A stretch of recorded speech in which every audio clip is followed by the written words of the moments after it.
se inscreva no canal, curta e compartilhe. Temos vídeos novos todos os dias, 2 vezes por dia. O Boitatá do Sertão. No sertão, quando o sol mergulhava no horizonte e a noite cobria a terra com seu manto estrelado, histórias antigas ganhavam vida. Entre elas, a do Boitatá, o guardião das matas, era a mais temida. Diziam que ele era uma serpente de fogo, protetor das florestas e vingador dos crimes contra a natureza. João era um jovem curioso, filho de agricultores que viviam à beira do rio. Ele cresceu ouvindo essas histórias ao redor da fogueira, mas sempre duvidara de sua veracidade. Para ele, o Boitatá não passava de um mito criado para assustar as crianças. Certa noite, enquanto caminhava pela margem do rio, João avistou uma luz pulsante entre as árvores. Seu coração acelerou, mas sua curiosidade foi mais forte. Ele se aproximou lentamente, tentando entender o que via. A luz parecia flutuar, movendo-se como se tivesse vida própria. Era bela e hipnotizante, mas havia algo nela que fazia os pelos de João se arrepiarem. Ele ouviu um sussurro ao vento, como se a mata murmurasse segredos antigos. João lembrou-se das palavras de sua avó: o Boitatá protege o que é seu. Quem desrespeitar a terra pagará o preço. Um calafrio percorreu sua espinha. Teria ele encontrado o lendário guardião? A luz desapareceu tão rápido quanto surgiu, deixando João sozinho na escuridão. O silêncio da noite parecia mais pesado, quase sufocante. Ele decidiu voltar para casa, mas sabia que aquele encontro mudaria tudo. Ao chegar, contou o que vira para sua família. Seu pai ficou em silêncio, mas sua mãe fez o sinal da cruz. A avó apenas murmurou: ele te viu. Agora, você pertence à história. João não sabia o que isso significava, mas sentia que estava prestes a descobrir. A curiosidade o guiaria novamente, mesmo que o perigo o esperasse. Na manhã seguinte, João acordou com a mente cheia de perguntas. O que era aquela luz? Por que ela parecia tão viva? Ele decidiu voltar ao local onde a vira, desta vez com mais cautela. Enquanto caminhava pela floresta, sentia que os sons da natureza estavam diferentes. Os pássaros cantavam de forma mais intensa, e o vento parecia sussurrar em seus ouvidos. Ele teve a impressão de ouvir seu nome ser chamado entre os galhos. Quando chegou à margem do rio, encontrou marcas no solo que não estavam lá antes. Pareciam rastros de queimaduras, formando um caminho que se perdia entre as árvores. Algo ou alguém o estava chamando. João seguiu as marcas, sentindo uma mistura de medo e fascinação. A cada passo, a floresta parecia mais viva, como se o estivesse observando. As árvores pareciam cochichar entre si, e o ar estava carregado de uma energia estranha. De repente, ele ouviu uma risada. Não era humana, mas também não era completamente animal. Era algo que vinha do próprio coração da mata. Ele parou, tentando identificar a origem do som, mas tudo ao seu redor parecia conspirar para confundi-lo. Quem está aí? Ele gritou, sua voz ecoando na imensidão verde. Por um momento, o silêncio foi total. Então, a luz apareceu novamente, mais brilhante e próxima.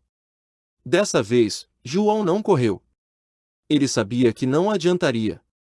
A luz o envolveu, e ele sentiu uma sensação de calor e segurança, misturada com um aviso silencioso.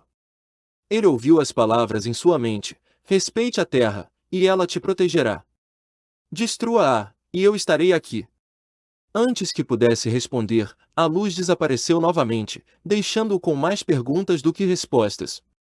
João sabia que sua jornada estava apenas começando, e que o Boitatá tinha algo a lhe ensinar. Ao voltar para casa, João encontrou sua avó sentada na varanda, olhando para o horizonte com um olhar distante.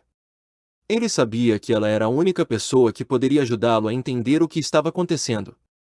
Vó, eu vi o Boitatá, ele começou, hesitante. Ele falou comigo. Ou, pelo menos, acho que falou. A avó suspirou profundamente e fez um gesto para que ele se sentasse ao seu lado. João, o Boitatá é mais do que uma lenda.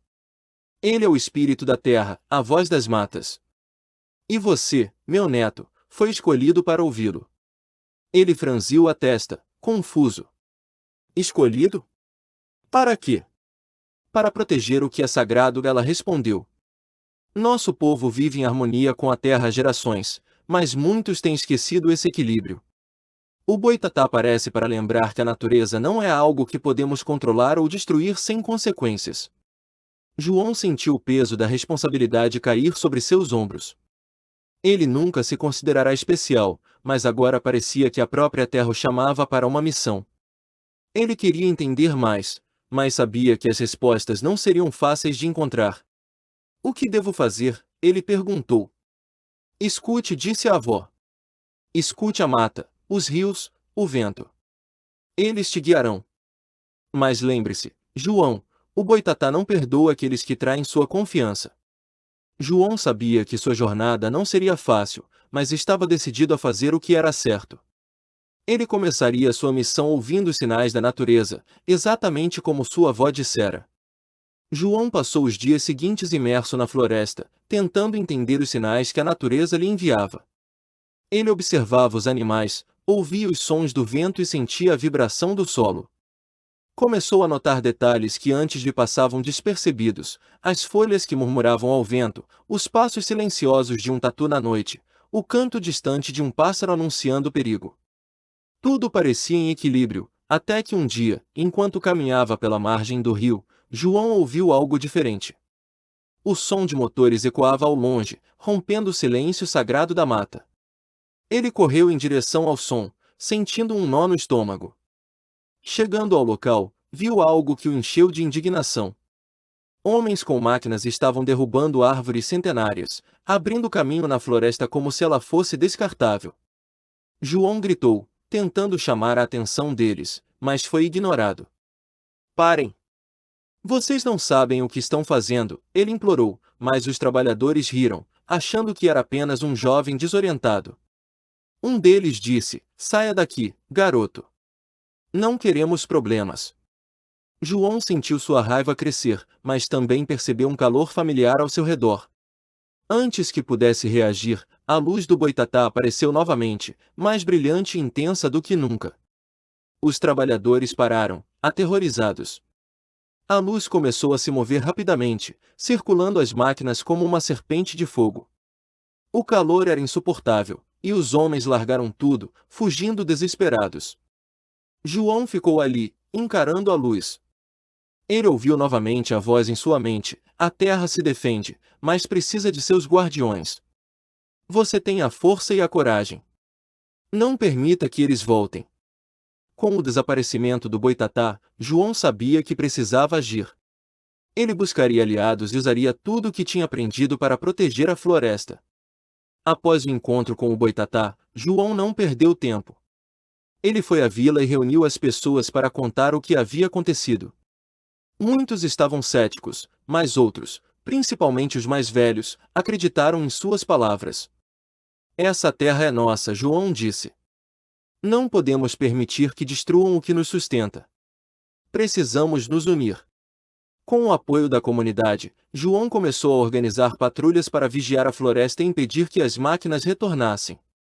Ele também buscou a ajuda de ONGs e autoridades ambientais, conseguindo atrair atenção para a preservação do sertão. Os invasores tentaram voltar, mas sempre encontravam resistência. E, em cada tentativa, a luz do boitatá aparecia, intimidando aqueles que ousavam desrespeitar a terra. João tornou-se uma figura respeitada, um símbolo de resistência e amor pela natureza. Ele entendia que não estava sozinho, o espírito do boitatá sempre estaria ao lado daqueles que lutassem pela terra. Anos se passaram, e a floresta continuava de pé, intocada e viva. As histórias do boitatá ganharam nova força, sendo contadas não mais como um aviso de medo, mas como um chamado à proteção. João, agora um homem feito, olhava para o rio e via seu reflexo. Ele sabia que havia cumprido seu papel, mas a luta nunca acabaria. Enquanto existisse uma pessoa disposta a lutar pela terra, o boitatá permaneceria como um aliado, um símbolo de esperança e justiça.